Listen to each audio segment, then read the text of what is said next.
आता तुम्हाला काय खेळायचं ते खेळा. तुमच्या समोर खेळायला मी उभी आहे. सौ शारदा वसंत नगरकर, कळलं? मम्मी रणजित पिसे.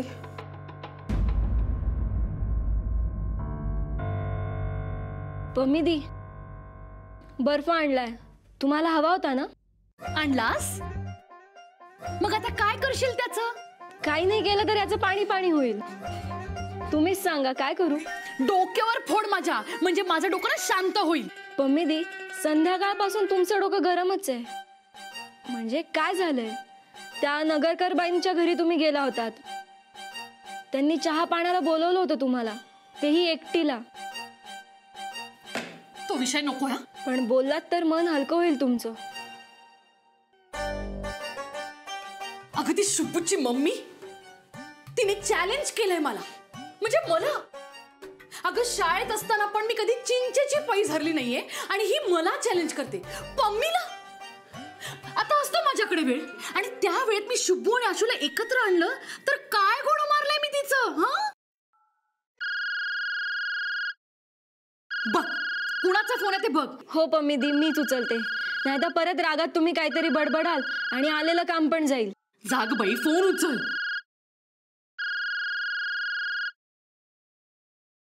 Hello. Yes. No no no, I am Pammi madam's assistant. हां. What work with Pammi di? आपण मराठीत बोललो तरी चालेल. अच्छा, आपण मराठी आहात का? काय काम आहे पम्मी दीदींकडे? मी त्यांची मॅनेजर बोलते. ओके. त्यांनी ज्या सिरियलसाठी फोटो पाठवले होते ना, त्यात त्यांचं सिलेक्शन झालं. नाव काय सिरियलचं? गेली सासरला पाय तिचा घसरला. आता घसरलाच म्हणून समजा. म्हणजे तुमची सिरियल अशी टॉपला नेऊन ठेवतील ना पम्मी मॅडम? तुम्ही एक काम करा, तुमच्या मॅडमला बॅग पॅक करून इथे यायला सांगा. इथेच राहावं लागेल. उद्या दुपारपर्यंत या म्हणून सांगा. हो. नो नो नो नो, उद्या म्हणजे लगेच? काय ना, उद्या नाही जमणार. माझं उद्याचं स्केड्यूल जरा पॅक आहे. ठीक आहे, तुम्ही तुमच्या शेड्यूलचं पहा, आम्ही दुसरे ऍक्टर पाहतो. No no no no no no no, आता तुम्ही एवढा आग्रहाने फोन केलाच आहे तर ठीक आहे, येते मी उद्या. तुम्ही जरा ऍड्रेस पाठवाल का? ठीक आहे, मी पत्ता पाठवलाय, तुम्ही चेक करा आणि उद्या लवकर या. बरं बरं, थँक्यू, बाय. मम्मी चेंडू.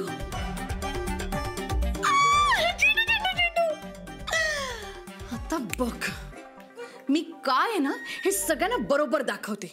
आता कसा छान मूड झालाय. अग तडी, उगाच चिडले ना मी तुझ्यावर. सॉरी. मला सवय आहे याची. पण वाईट याचं वाटलं की त्या नगरकर बाईंमुळे तुम्ही तुमचा मूड खराब केला. पण आता तुम्ही त्यांचा मूड खराब करू शकता. ते कसं? ही सिरियल मोठी आहे, म्हणजे रोल मोठा असणार. तुमचे कपडे सांभाळायला सोबत कुणीतरी लागणार आणि सोबत फोटोग्राफर सुद्धा. OMG, म्हणजे शुभू आणि आशू. आणि तसंही शुभू आणि आशूच्या मैत्रीला परवानगी तर दिलीच आहे.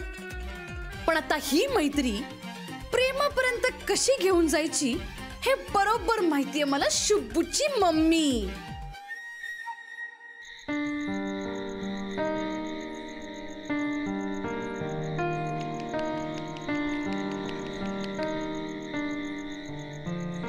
इथे पण कर.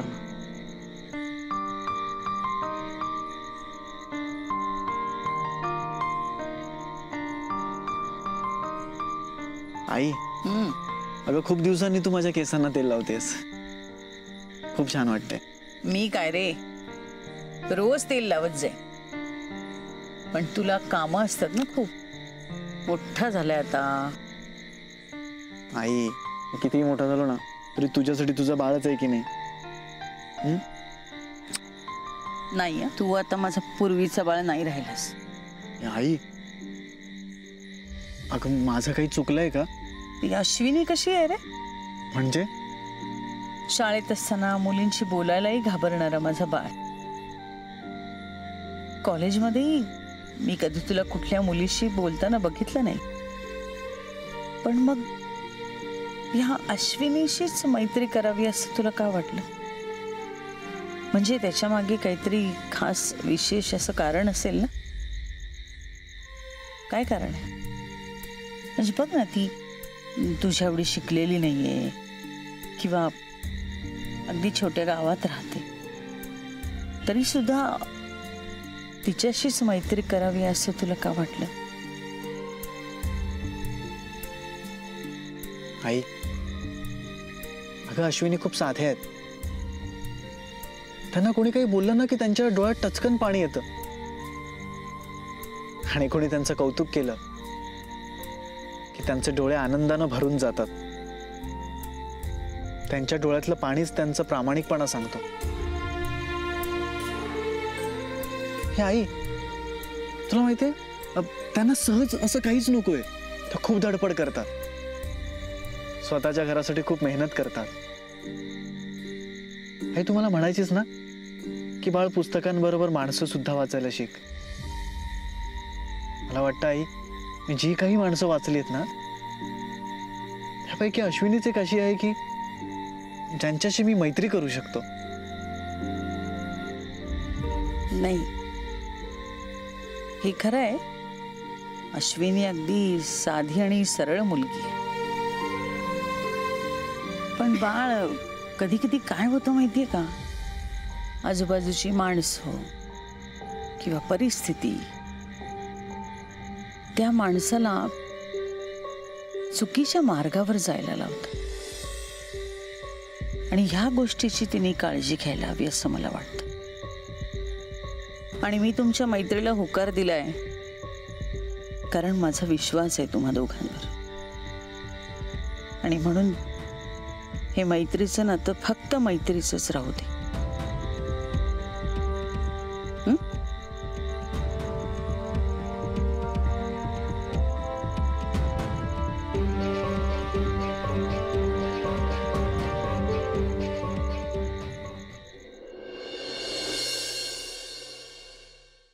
ताईडे, पायवर घे ना.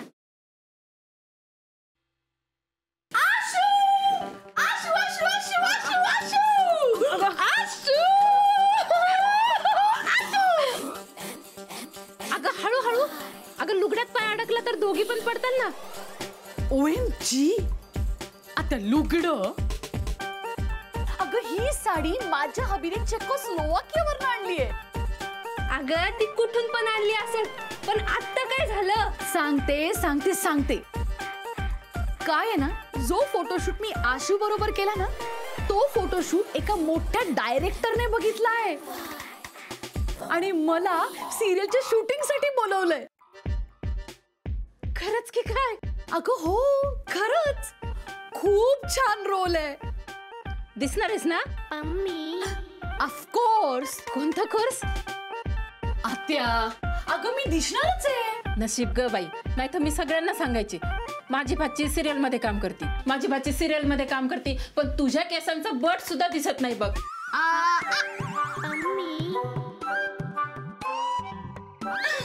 झेंडू.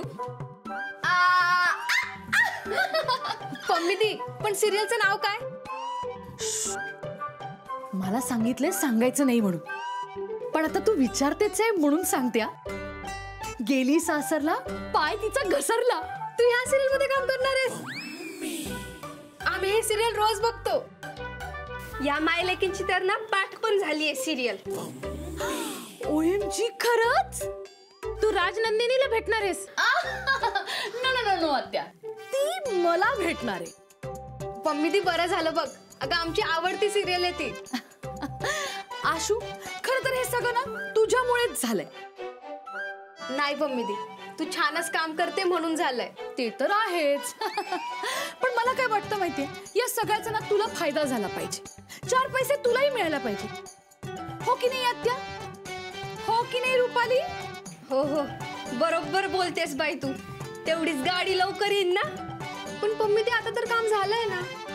अगं असं कसं? अगं खरं काम तर आत्ता सुरू झालंय. हा, ते प्रोड्युसर आहेत की नाही, त्यांनी मला सांगितलं की तुझी पर्सनल कॉस्ट्युम डिझायनर घेऊन ये. आणि मला असं वाटतं की ही संधी मला तुला द्यायची. तर आता माझ्यासोबत शूटिंगला यावं लागेल आणि माझ्यासोबत तिथे राहावं पण लागेल. राहावं लागेल. हा, नको पम्मी दी, अगं आधीच बुटीकचं काम गेलंय आणि आता इथे परत नवीन काम शोधावं लागेल. दुसरं कोणतंही काम शोधावं लागणार नाही. आणि बुटीकच्या मॅडमशी माझं ऑलरेडी बोलणं झालंय. त्यामुळे तू आता माझ्या बरोबर चल. आणि या वेळेला मी तुझं काही ऐकणार नाहीये. आता प्रमिला आहे तर काळजी कशाला ना. अगं तुला शूटिंग पण बघायला मिळेल. राजनंदिनीला भेटता येईल. मी ना तिच्यासाठी लाडू करून देते. तिथं सिरियल मध्ये दाखवलंय ना, तिला आवडतात लाडू. हो, पैसे पण चांगले मिळतील बाई. जा आशू. पण अगं इतक्या दिवस घरापासून लांब, आईपासून लांब नाही राहू शकत. तू दुसरं कोणीतरी बघ ना. सॉरी. OMG, ही मला नाही म्हणतीये, पम्मीला नाही म्हणतीये ही. ठीक आहे आत्या, ठरलं मग. माझा आणि तुमचा काही संबंध नाही. आता या घरात मी परत कधीच पाऊल ठेवणार नाही. झेंडू, लेट्स गो. अगं पम्मी दे, ऐक. अगं ऐक तर, तू समजून तर घे. तुला मोठ्या बहिणीचं ऐकायचं नाहीये तर ठीक आहे. बरं, येते मी. हा,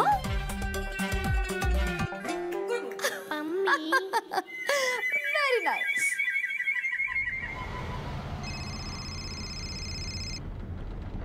काय का आशू, कुणाचा फोन आहे? फोटोग्राफर. Very nice. अगं मग बोल ना त्याच्याशी. अगं तसं नाही, राहू दे. असं कसं, असं कसं? मैत्री आहे की नाही तुमची? मग फोनवर तर बोललं पाहिजेच. Driver, stop. जा आशू.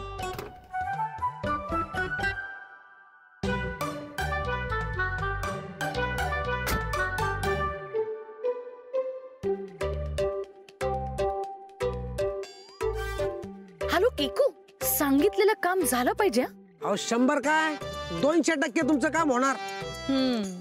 पण ज्याच्यासाठी करतोय त्याला कळलं नाही पाहिजे. हो तर शुभंकरला यातलं काहीच कळणार नाही.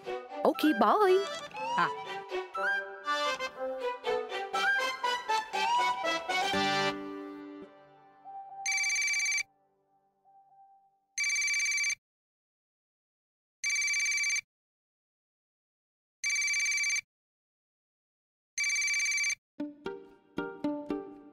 हॅलो. हां, कुठे आहात? बाहेर चालले. कुठे? पम्मी दी सोबत शूटिंगसाठी. बरं. मग परत कधी येणार? काही दिवस तिकडेच आहोत. काही दिवस? हो, पम्मी दीचं काम आहे ना, म्हणून. बरं. म्हणजे आता तुम्ही परत आल्यावरच आपण भेटू शकतो ना? हो. बाळ, कोण आले बघ. कोणीतरी आले वाटतं. मी फोन ठेवतो. तुम्ही सावकाश जा. आणि हॅपी जर्नी. हो. हां, बाय. काय का आशू, आज शुभू नाहीये म्हणून नाराज आहेस का तू? नाही. खरं तर ना, मी शुभूला माझा पर्सनल फोटोग्राफर म्हणूनच ठेवणार होते. पण काय ना, त्याचं कॉलेज असतं ना. आणि ती नगरकर बाई उगाच रागवेल ना. अगं खूप चांगल्या आहेत त्या. हो, त्या रागवतात पण समजून पण घेतात. तू काल बघितलं ना.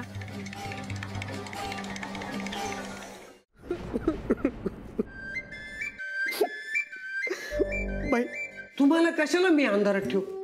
अहो खरं तेच सांगतो. अहो 97 वर्षाचे आहे तू माझे काका. तुझं वय किती आहे? वडिलांच्या चुलत काकाच्या मावस बहिणीचा सख्खा मुलगा. म्हणजे माझे हे काका. वाटलं नव्हतं हो असं अचानक आजारी पडतील आणि पुण्याच्या हॉस्पिटलमध्ये ऍडमिट होतील.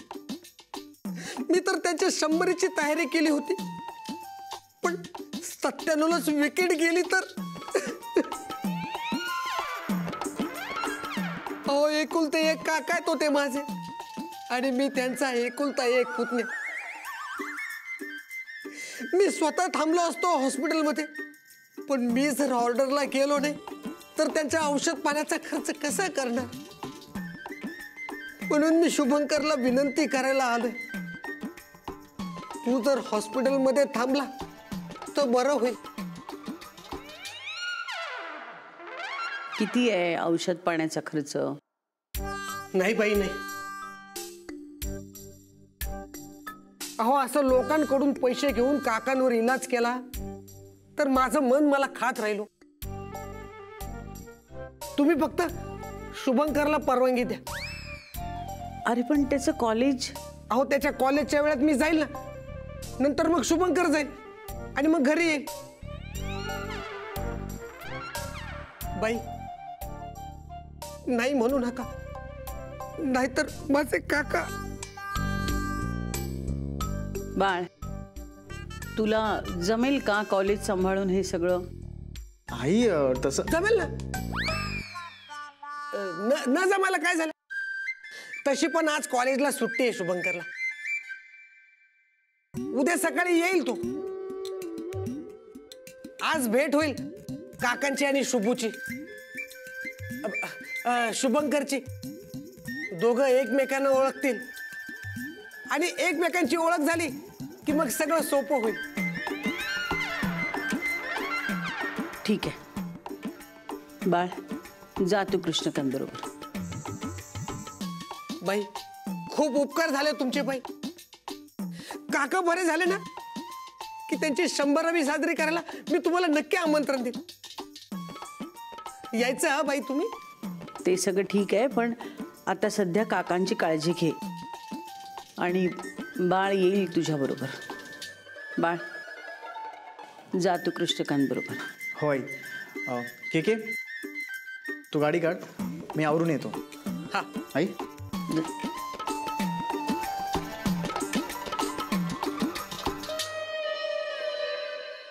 आई, कुठल्या हॉस्पिटलमध्ये ते तरी विचारायचं.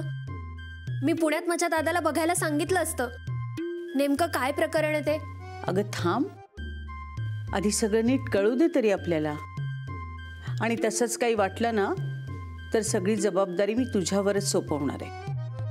थोरली सून आहेस ना तू या घरची.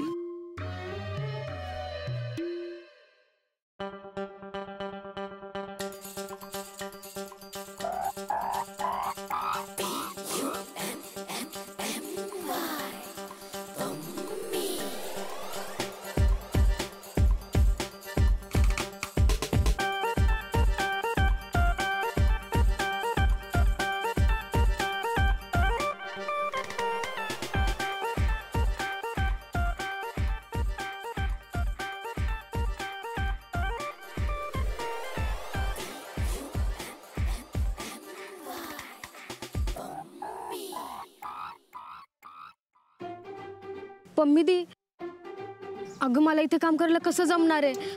म्हणजे एवढे माणसं आहेत इथे, आणि तू आणि झेंडू सोडली तर मी कोणालाच ओळखत नाही. आणि ह्या कामाबद्दल मला काहीच माहित नाही ग.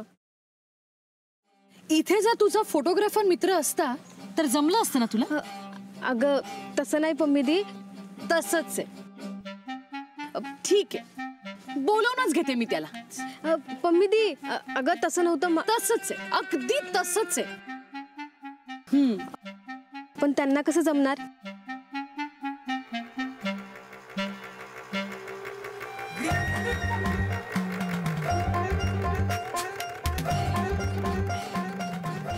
इच्छा तिथे मार्ग, आणि त्याला त्याचा मार्ग बरोबर सापडलाय. काय?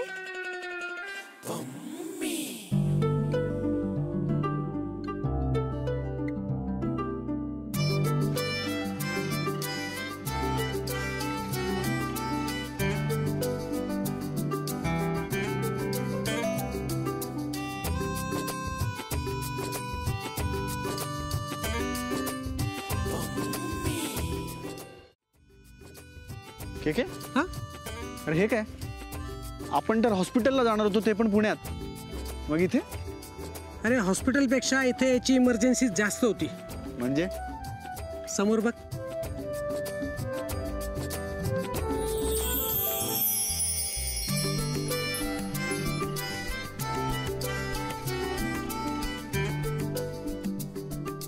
फोटोग्राफर?